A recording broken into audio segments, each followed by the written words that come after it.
Welcome to another episode of Game Time. This week we are at Sandia Prep, and you get two for the price of one. We're with a pair of state championship teams, the Sandia Prep boys and girls soccer teams, who both won state titles just last week. Standing beside me, head coach of the boys, Tommy Smith, and head coach of the girls, Matt Westerlund. We're going to start with the girls, ladies first. In the championship match, you beat St. Michael's 1-0. Was that the kind of match you expected going in? It was definitely the toughest game of the year for us. It was by no means what was expected. You know, a 1-0 scoreline was not what I thought was going to hold, but I think that the character of our team and kind of the identity that we had been working on throughout the season really shined through for everybody in that kind of result. I think it was just a great win for us, and then especially for such a young team coming up throughout the season, what a fantastic way to cap the season. We'll talk about that youth in just a moment, but in regards to the one goal, once you got the one goal, did you think it was going to hold up? No way. Definitely not. And I know that when it comes to the personnel that we have and having the ability to score goals, I thought it could have been anybody that scored a goal on our team besides the player that did. So I think that as we crept deeper into the second half, it became evident to us that we had to go back to our fundamentals and make sure that we were defending and organized well from the midfield back, and that's exactly what we did. You have such a young squad, so many underclassmen on your team. How are you able to get it done with such a young group? I think when it comes to the development that happened, early in the season, making sure that we had a lot of great character builders from the juniors and seniors on the team, I think instilling the kind of, mentality that we have here at Prep for winning, the way that we play, it really came down from the top down in that kind of situation, especially if you look at our roster, having everybody but one senior, returning next year is going to be a real blessing for us.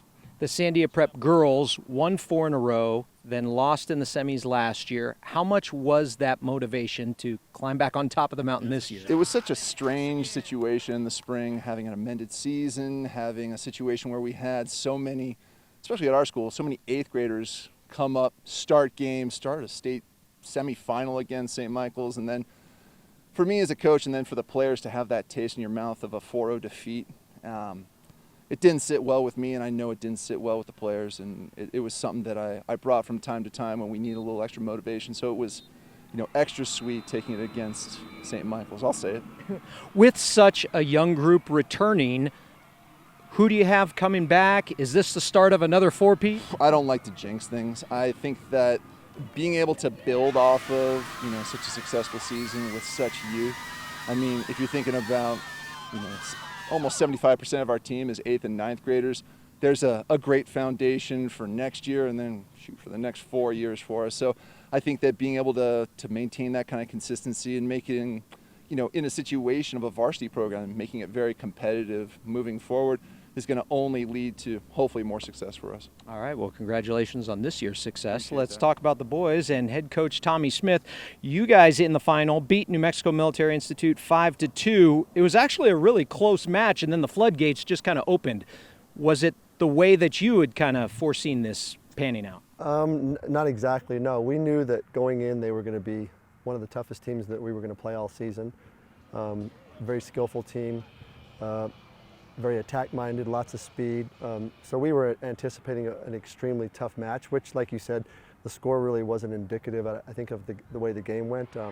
We came out, I think we put together probably our finest game of the season from start to finish, and I think we needed to do that because I think that was key in getting off to a good start and then finishing it out, because during the season we'd had a half where we played well and then a second half where we played well, but we'd never really put it together.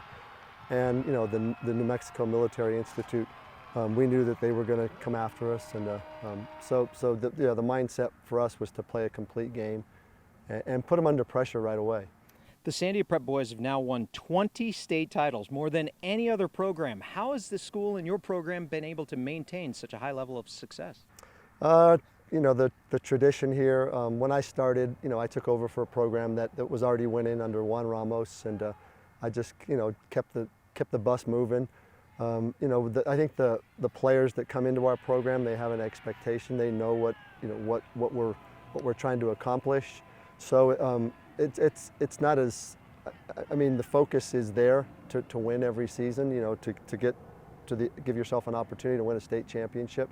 So I think the mindset that comes in with all the players, they know that. So it's, we just we just try to create the situations where they can do that. As a head coach, you've won 13 state titles. Jorge Tristani has 15. Is that a number that you think about at all? Not until you just mentioned it. I have so much respect for Coach Tristani. When I started, we were playing them at St. Pius. So, it is what it is. Each year, you approach each year as that year, and you don't look forward and you worry, and just hopefully your team is successful, and we'll see what happens. But no, that's not in the back of my mind to try to, we just try to do the best we can, and we want to win, each season, just like everyone else does. So.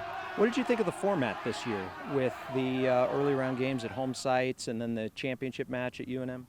I actually, I liked having the finals at UNM. I think it's a great venue. I think it's a great atmosphere. And, to play 2 games at home, I think is a great thing also. We were able to have most of our school out for our semifinal game because we played during the day. So, we haven't had that happen for many years. And so I think that's, so to answer your question, I do like the format, and I hope we stay with it. And lastly, what kind of group do you have coming back next year? So I lose 5 seniors. We're very junior heavy. So we'll have a real good group coming back next year. We got a good group of sophomores, a few freshmen that got a little taste of what it's like, and so the expectation will be the same. We're coming into next season is to win, and so hopefully they're up for the challenge. Well, congratulations to both you and the boys program. Congratulations as well on another state title, as well as congratulations to the ladies. We'll be back with more Game Time after this. The New Mexico Activities Association is excited to announce the NMAA 24/7 mobile app. Whether you're a student, coach, parent, or player, you can have the power of the NMAA right in the palm of your hand. Find scores and schedules, follow your favorite teams, receive special offers from NMAA sponsors, get state championship information, highlights, features, and much more. Download the free NMAA 24/7 mobile app in the App Store or Google Play. Get it now. Hi, I'm Jackson Tregembo from Sandia Prep, and welcome back to Game Time. There was a lot going on last week, but before we dive into a couple different sports, let's stick with soccer for a moment. We already talked about the Sandia Prep boys and girls who won state soccer titles last week. Here's a look at who else lifted the blue trophy. In Class 4A, the girls' championship match was St. Pius against Hope Christian. The Sartans were going for a three-peat, but the Huskies had other plans. Hope Christian never trailed, scoring 10 minutes into the match on a goal by Hannah Gutierrez. They would add another first-half goal and hold on for the 2-1 championship win. It's their first state title since 2015. Honestly, coming back from COVID, it was crazy. But now that we were able to really be here and in the moment, it feels so good. We've been working for it all year. So I'm so thankful. So I think a lot of it stemmed from losing in May, right? Ever since then, we've really never let our foot off the gas pedal. I think that that was the motivation we needed to just stick with it, and the confidence we have in one another and the belief in one another really, I think, made a world of difference. Playing the ball off, getting it to the right people, and knowing that everyone's working towards the same goal was instrumental. The Class 4A boys title game was a rematch of the final the previous season, Albuquerque Academy and Lovington. Last season's final between these two went to overtime, and this year they needed extra minutes again. The Chargers scored a pair of first-half goals, and the Wildcats evened it up in the second half with 2 of their own. One overtime wasn't enough to decide it, so they went to a second overtime. Nevin Zapatka put in the game winner, giving Academy their 10th overall team title and second in a row. You really can't script moments this big, and we made that game really, really interesting, and Lovington's a quality side, and they're scrappy, and they battled their way back into this match. But for us to come out poised in that second overtime period, and San put a beautiful ball in, and for Nev to be scrappy and finish that goal, unbelievable. You really just can't script moments like this, and it never amazes me how amazing a state championship feels. That basically sums up our season right there. Like, gritty and bitey, that's just how we play. I'm still kind of in shock. I mean, that was such a great ball from Sanchit. I was just right place, right time. It was one of those moments. So, I don't know. It was a crazy ball in, and I was lucky I got a touch over the keeper. And I mean, just celebrating with all of our guys, like 119th minute game winner. I mean, nothing beats that. I'm a senior, so it's a great way to send off my 4 years at the school. In girls Class 5A, defending state champ Carlsbad squared off with number 1 Siebel in the final. All the Cougars needed was one. A goal 8 minutes into the match by Brooke Volza was the deciding factor as Cibola beat Carlsbad 1-0 to win the state title for the first time since 2016. Honestly, I just saw the ball coming across and I saw the defender. She was right in front of me, so I figured I'd do a little spin, a reverse spin, and I just took the shot and it was a nice shot, thank God. We've been wanting this state title for a while now. We were hoping we would get it last year. Odds weren't in our favor, but at least we got it this year. Hopefully we can get it again next year. Oh, it feels awesome. I'm proud of these young ladies. They came out, they worked really, really hard all year. They came, they executed. Brooke put the ball in the back of the net when it was important to put it in the back of the net, and then that held out. And got to give my hats off to Carlsbad. They came up, they're tough, they play tough. Good athletes on that team. The boys 5A final was a good one. Number 1 Santa Fe taking on Sandia. The Matadors jumped on the board first with a goal by Christian Baker 3 minutes in. But with each Sandia goal, Santa Fe's Alex Wagner responded with one of his own. Wagner had a hat trick in regulation as the teams went to overtime, tied at 3 goals apiece. Then, in the 89th minute, Wagner put in the game winner. The state's leading scorer had all 4 goals for the Demons as Santa Fe beat Sandia 4-3 in overtime, giving Santa Fe their first state title. One of them was a tap-in. Mikey had a sick free kick, and it came out to a tap-in. And then, I can't remember the last goal. I saw some space, I took it, and then finished. We just had to fight, and we knew we were going to have to fight. When it comes down to those games, it's just about who can fight the longest. We've got a clutch finisher in Alex, and we've got a heart that just never stops beating. The energy out there and the drive, the desire, I mean, you saw it, and they never gave up. Cross Country also handed out some hardware over the weekend. Here's a look back at the Western Sky Community Care State Cross Country winners. The best of the best distance runners in New Mexico lined up at Albuquerque Academy on Saturday for the Western Sky Community Care State Cross Country Championships. The morning started with the Class A and 2A runners. Peñasco senior Gilbert Valdez was out to win his 2nd straight cross country title, and he did it. Valdez said he wanted to reach the 16-minute mark, and he hit it right on, crossing the finish line first in a time of 16 minutes, 0.88 seconds, a personal record. I figured the start was going to be really fast. From pre-state, I was already trying to, I knew it was going to be fast, so I was just trying to figure out my race plan, and I stuck to it. I stayed patient. I took the lead one time to see what would happen, and Max stayed right on me, so I just stayed patient, waited for the hill, because I knew if I went on the hill, I had that downhill on the other side to just spread a gap, so it worked, and then I just kept hammering, and I heard I had about a 200-yard gap, so I just stayed focused on my form and just cruised it home. Gilly's Peñasco teammates finished 3rd in the standings. The Pecos boys won the team title with 50 points, beating 2nd place Oak Grove. In Class A 2A girls, Josette Goudelet of ATC was the fastest of the bunch. She won the top individual honor in a time of 20:33.82. Well, recently I haven't been going out my smartest, so today I was like, I'm gonna hold off a little bit until mile number 2, and then I'm just gonna go for it and see what I could do. And honestly, I think it really worked out, and I'm just so grateful it did. The Peñasco girls beat out ATC by 2 points to win the team title. There were only 4 points separating 1st from 3rd. Next up was Class 4A. Brendan Kuykendall from Hope Christian was looking for a repeat performance from last season, and the defending state champ delivered. He finished 1st in a time of 15:24.90. It's great. I mean, I love it. Have another year. Just happy to race all these guys. We have some good guys in 4A, and we have a young team, and I think we maybe just got 3rd. Yeah, I think we did just get 3rd, so I'm just really happy with how far we've come this year. So great season here in New Mexico. The Los Alamos boys dominated with 24 points on the day. The Hilltoppers had 4 of the top 6 runners. Albuquerque Academy finished 2nd, and Hope Christian was 3rd. The Los Alamos girls also dominated the course. Delaney Ulrich of Los Alamos was the first to cross the finish line, clocking in at 18:56.33. It was different, I guess I haven't done that a lot, but it was really fun because we worked together the whole race, and so just finishing together I think was really cool. The Hilltoppers made it a boys and girls sweep as Los Alamos won both team titles in Class 4A. Los Alamos had 4 of the top 9 runners to cross the finish line. Los Alamos girls had 28 points, followed by Albuquerque Academy and St. Pius. It's the 3rd straight state title for the Los Alamos girls. The boys' Class 3A race was the closest of the day. Check out this finish. Tohatchee's Melvin Scott Jr. turned it on when he needed to down the stretch to take over first place at the finish line, winning his first state title in a time of 16:35.54. Speechless right now. I just give it my all.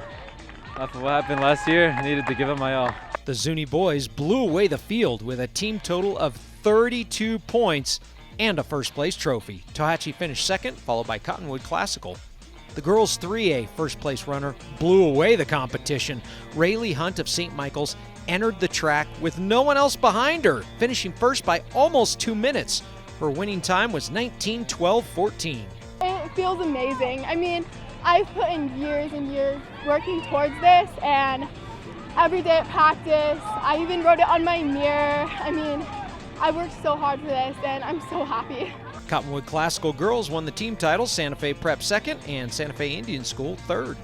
Class 5A was the last one of the bunch. Sandia's Stephen West capped off his solid season with a state title. West's winning time was just over 16 minutes flat. Man, a lot of pain, but yeah, just like somewhere back there is like, wow, this is so cool. You know, like been running since 4th grade, like for this kind of thing. So it was just like super exciting to see like all that come to a conclusion during that last like 12 meters, you know, just super fun. Volcano Vista won the boys' team title with 59 points from the Hawks. Rio Rancho was second and Cleveland third. All 3 of these teams are from the same district. The final race was girls 5A. Alamogordo's Ellery Battle was your winner. It's her first state title with a time of 18:53.47. Going into it, I just wanted to stay up front and then not in the very front, just like stick with the pack. And it was more spread out than I anticipated, but I told myself I could do it, and I guess it paid off. The Volcano Vista girls made it a sweep for the Hawks.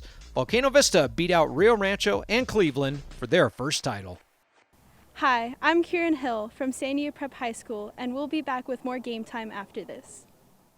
Are you living the life of an athlete? The New Mexico Activities Association brings you Life of an Athlete, a resource for students, educators, and parents to understand the challenges students face. Athletes, did you know one night of drinking will negatively affect your athletic performance for 2 weeks? Or that athletes who drink and do drugs are twice as likely to get injured? Alcohol's effects can reduce a high school athlete's potential by as much as 20 to 30%. Are you living the life of an athlete? Log on to lifeofanathlete.com to find out today. Do you love sports? Do you want a front row seat for exciting high school sports action in New Mexico? If the answer is yes to either of those questions, then becoming an interscholastic sports official may be right for you. The New Mexico Officials Association is looking for individuals age 15 years or older to serve as officials in 10 different sports. No experience is necessary and training is provided.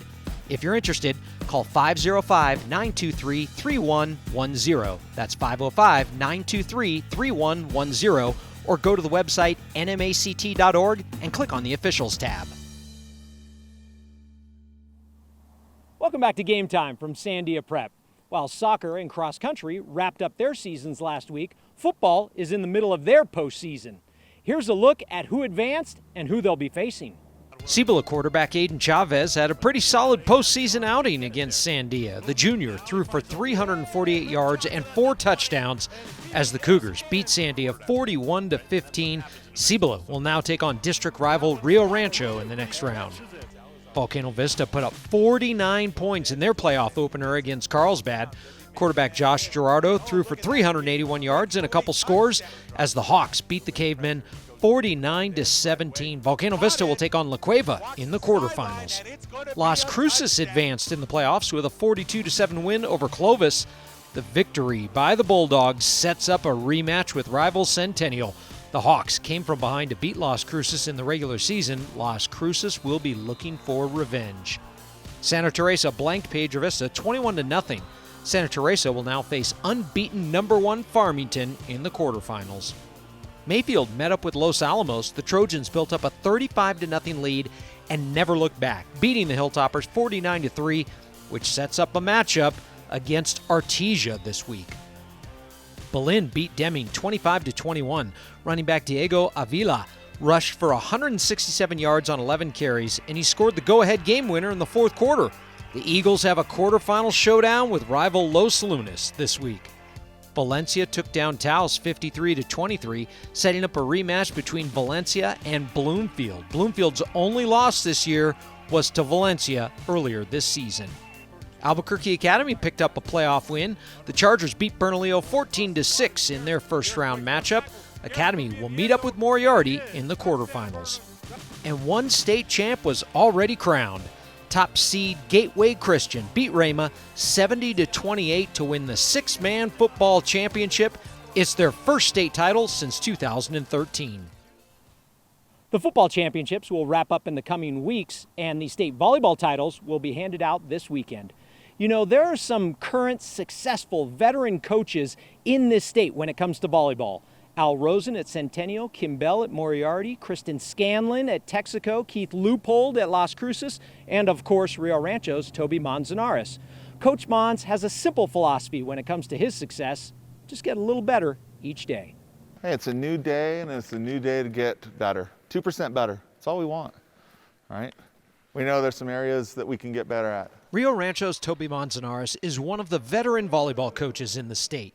His philosophy over the years is simple: continue to improve. Sometimes we do everything right and we still lose the point. Sometimes we do things wrong and we win the point. So, you know, we got to take it. You know, we take it with a grain of salt and we move on, and we continue to ask these kids to continue to compete and try to get better every single day. 2% better is our goal. There are a lot of teams that I think, if we flip a coin, could beat anybody at any given time, ourselves included. All right, that's the beauty of this game. All right, the ball doesn't know who's supposed to win, but if we do the things we're capable of doing more consistently each and every time we're on the floor, then you guys give yourselves a chance to be successful. Manzanares has had a successful career by all measures. He has 7 overall state titles, 6 with Rio Rancho and 1 with his alma mater, St. Pius. You tend to reflect on those things a little bit later in your career. You know, when they happen, it's really cool, and then you're trying to get ready for the next one because it's different than the previous one. You might have the same team, but the dynamics of that team are totally different, you know? So it's not trying to repeat, it's just trying to win another one. And that's our goal, and that's their goal. You know, it's kind of unspoken in our gym, but they know that, you know, they're very capable of playing volleyball at a high level. We have to defend every single inch. An inch there, an inch there, an inch there. A ball that is hit or tipped over the block and falls an inch in front of us. So what do we have to protect? Every inch, every inch. Manzanares has 483 career wins heading into this postseason. All of his wins coming as a coach in New Mexico. Flo Valdez, you know, coached in 2 states, and she's over 1,000 wins. She's at #1 in all-time wins. Kim Bell at Moriarty, coached in California and New Mexico. She's 2nd. Keith is 3rd, but he's only coached in New Mexico. You know, so I would consider him the all-time winningest coach in our state because he's only coached in New Mexico. That's good company. I mean, I'm proud to say they're my colleagues. I'm proud to say they're my friends. And at any time, I can call them for the things that I need to make myself and my team better. Let's be vocal, let's be loud, let's get 2% better here. We'd like to think that if young coaches need to lean on somebody, have questions, need some counsel or some resource for trying to build a volleyball program, that they could lean on Keith and myself. And Kim Bell, who's been through it a long time. There are others, but it is kind of hard to believe that we've been in it for so long. But by the same token, I don't know what I would do without it at this point in time. Manzanares and the Rams start their run at another state title this week. The Rio Rancho Rams take on Los Lunas in the opening round. To check out all the brackets and the matchups, go to our website, nmact.org. That's going to do it for another episode of Game Time. Next week, we'll talk more state volleyball and football as well, so make sure to check us out. We'll see you next time on Game Time.